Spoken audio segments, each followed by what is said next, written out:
How many hamburgers have you actually eaten, do you think? Probably in the last 15 years of like hardcore research, probably close to like 12,000 burgers. Oh my God.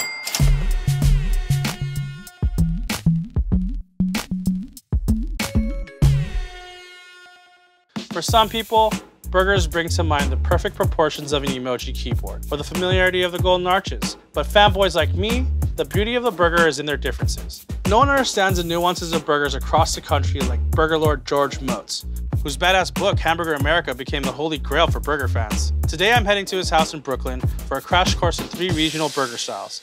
So going through my burger journey, I'm starting to figure out like burgers are kind of like barbecue, you know, like there's Carolina style barbecue, there's Texas, there's Santa Maria style barbecue. And a lot of people don't know that burgers are the same way. There's like a bunch of regional differences. I mean, there must be, you know, around 100 different, that I know of, 100 different regional varieties of hamburgers in America. And each one is a little piece of history that's attached to the original American hamburger. What's the history of the original burger in America? You can actually go back as far as 13th century Russia, the Tartars and the Mongols. Apparently they would ride and they would take bits of mutton and put it under their saddles. And as they rode all day, they would tenderize the meat and they would take it out and eat it. Somehow the raw mutton made its way across the Baltic Sea into Germany and then became raw chopped beef. And it was in Germany for the first time they actually started to cook the beef and serve it on a plate and call it a Hamburg steak because it was mostly served in Hamburg. As people emigrated and left the port of Hamburg, they would end up in New York City at the base of Manhattan, where they would find, yet again, Germans selling Hamburg steak. Around the turn of the century, the popularity of the Hamburg steak had grown so much that it was being served at state fairs.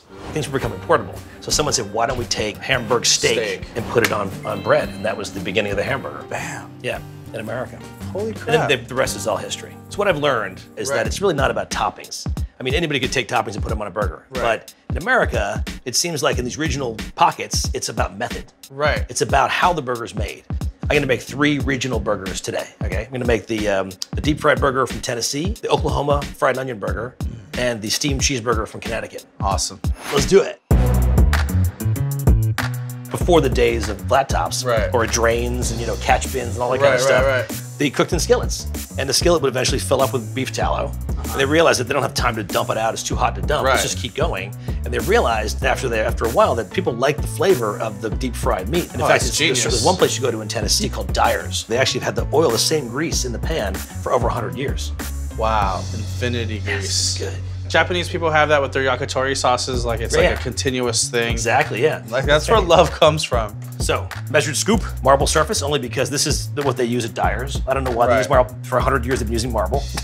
I mean, it's like relatively inexpensive. I mean, you can find this for like a couple bucks. This is a $4 piece of marble from Home Depot. It's a sample from Home Depot. It gets smashed, press it down. Look at this, it gets nice and thin. So we try to gently scrape it off of here. Boom. There you go. And it gets here. Yes. There you go. It cooks very fast. Right. So, but it's frying, it's developing a crust. Exactly. It's pretty much done already. It's already done. So fast. This is what they do at Dyer's in Tennessee. They take the cheese, right? And they gently stick it back into the grease somehow. What? Yeah, and then, just to melt it. And we're done. That's it. It's onto the bun. Badass, dude. Look at that. I'm actually gonna put a piece of onion right on top of that. Put a couple of pickles in here. This should be a double. 375 oil. Yep. We're talking about like a little bit over 1/8 of an inch thick. The cheese on there. You do that part. There you go. Just slide it on there. Boom. Back in we go. This part is blowing my mind. It's not the best, but that's pretty good. Oh, there it is. There we go. Did it? Yes. There you go. Onto the bun. Look at that. Oh, it's hot. Careful. That is. It's just a thing of beauty. Go for it, man.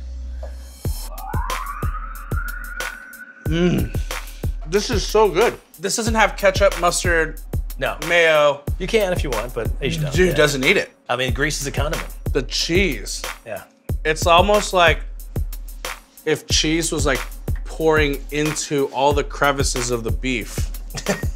Oh my gosh, it's amazing. They keep their traditions alive in Tennessee. I feel like we just broke Da Vinci's code on like what's gonna be the next level of burger trend in America. We should deep fry everything. All right, George, you took me to Tennessee. Where are we going next? We're gonna move over to Oklahoma. So what's going on? Like we got all this heavy machinery here. We got we have some goggles. The Oklahoma fried onion burger. Okay, it sits in the center of what I like to call the burger belt of America. There are some of the best burgers in America can be found from Texas south all the way north to Wisconsin, Minnesota. So, and so of course that makes Oklahoma the buckle. Right. It makes perfect sense because some of the best primary source hamburgers can be found in Oklahoma. Right. Unaffected by time, trend, anything. The trick to the Oklahoma fried onion burger is thin sliced onion. So here we go. All right, so what are we doing? How do we do this? Goggles have to go on. I can't do it without goggles. It's impossible. In fact, take my glasses off. There we go. Safety first. Guys, try this at home. Don't try to be a hero, because then it ruins the next 10 minutes of cooking. I can't see anything. I tell people, if you're making onion juice, just go one step further and then you've got almost where you can see through the thing. Did it. So we've made onion ribbons. We've made onion, right? You get a scoop of meat, right? Put it in the pan. A little bit of salt. Here's the cool part. Watch this. Ready? Look how much onion. Yeah. It'll reduce. Okay. All of the onion juice will actually render out. You need a heavy spatula because this thing has to be smashed. This thing, we actually take this and we're gonna push this, then like a moment of its life here, and that's it. The onions are marrying with the beef, like in Tennessee, the cheese is marrying with the beef. Right. This came about because there was a time when people didn't have enough money to pay for just having a all beef burger. Right. We had it on this side for maybe a minute and a half. We always do cheese on flip. This is something that I do myself always. This all rides. It's all becoming sort of a hamburger confit going on. Yeah. There's just like a bunch of burger magic happening right there. Again, you're butting into history there. It's a very important part of American hamburger. It's like ugly beautiful. It's like the William Dafoe of burgers. Wow, man, like I've cooked with onions my whole career. I've never really like had an onion that tasted that way because it's usually caramelized low and slow or fried crispy. Or it's raw. Yeah, or raw. This is like a hybrid between both. The beauty of this burger is the sum is greater than its parts. Oklahoma knows what they're doing. This is the Connecticut steamed cheeseburger. Right. It exists only within about a 7-mile radius of the geographic center of Connecticut. Well, what are we doing? It's a bit of an anomaly. Going on? It started in the 1930s in central Connecticut, in Middletown, Connecticut, a place called Jack's Lunch. So there's a reservoir on the bottom, which is boiling water. Okay. Right? And then on the inside, we have shelves. The trays go in here, they slide in, and they cook the meat and the cheese separately, and then it comes out and goes in a bun. That's serious business right there. There's a place in Connecticut, this place has been around since 1959 called Ted's. Right. So I put them in my You can buy this from Ted's. If you talk to them and you're nice, they'll tell you the guy who's down the street who makes this. So this isn't on Amazon or anything? No. You gotta get in to fit in. Yeah, this was a gift. See, like I'm Asian, so steaming meat, it's natural. Right, it makes sense, dumplings, it makes sense to me. And also we have a very large block of Vermont cheddar. It's a very specific size that has to fit into this thing, so we're gonna cut off blocks that will go into the steaming pans. On this tray, we'll get beef. So we're gonna pack beef in here. Pretty straightforward. This is just straightforward chuck. It's a very odd way to make a burger, obviously. You're packing meat into a burger mold. What do we do? It's a burger mold, right? It's weird. But we're not actually making a mold of the burger, we're putting the mold itself into the steamer. The steamer. Here we go. Oh, look at that. Hot steam. Here the beef goes in. Pop it in. The cheese goes in. We close it up. Kaiser rolls are hard, a little harder. You need something sturdier to handle it, like the hot. You'll see what comes out of it. It's gonna be hot molten cheese. Okay. And the soft potato roll will just collapse and fall apart. You need something a little bit sturdier. Okay. You need a good Kaiser roll. Need the structure. Yeah. To get a traditional steamed cheeseburger, it's mayo, ketchup, and mustard together. They use green leaf lettuce. You're adding all this texture because it's a steamed piece of meat.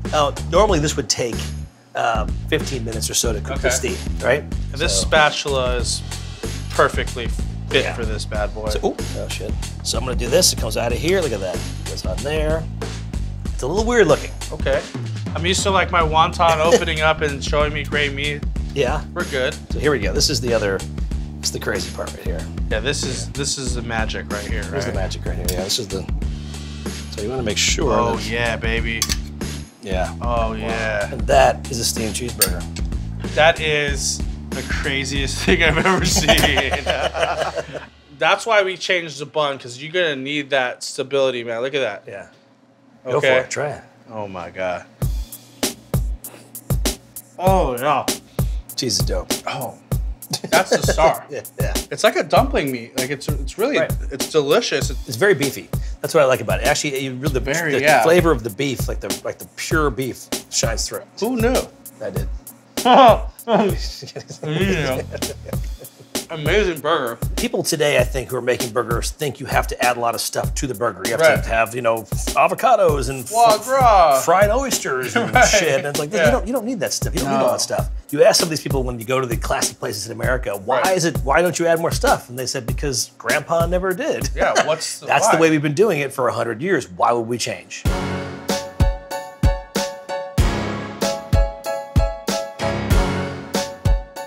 Did you have a favorite? Oh man, I think as like a burger aficionado, a purist, I like the Oklahoma onion burger. Right. That was awesome, man. Yeah, I think that's one of those burgers that needs to sort of break out of Oklahoma. This was amazing. You've definitely taken me to 3 places I never knew existed. My pleasure. Thanks for coming. Yeah, dude. That was awesome, man.